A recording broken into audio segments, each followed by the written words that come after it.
Welcome back. Now in this video, we are going to add in video content to our WordPress site. In this case, what we're going to do is we're going to click the Add block. We're then going to look for the video block, and in this case, we're going to do a search. And we're going to write in video, and just by typing the V, WordPress will start to search for the available blocks that begin with V, and then we can click video block. You'll notice then that what we have is we have an interface that we can use. Of course, we can then upload a video to our media library.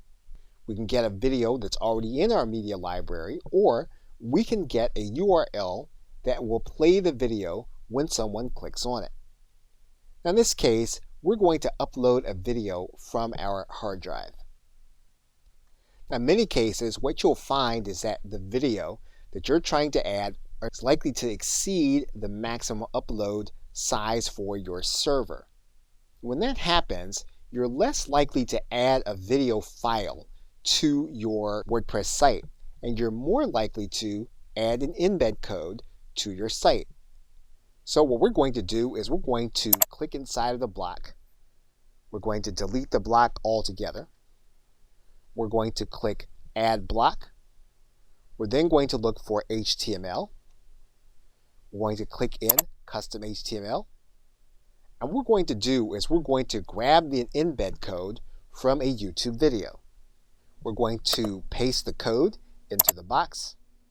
What we're going to do now is we're going to preview the block with the new code. So we're going to click Preview.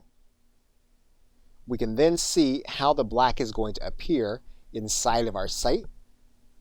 And if we like it, we can then allow the change to be made.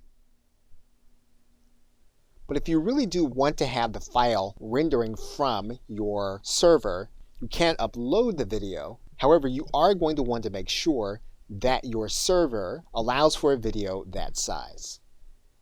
Okay, so with that, thanks, and I will see you in another video.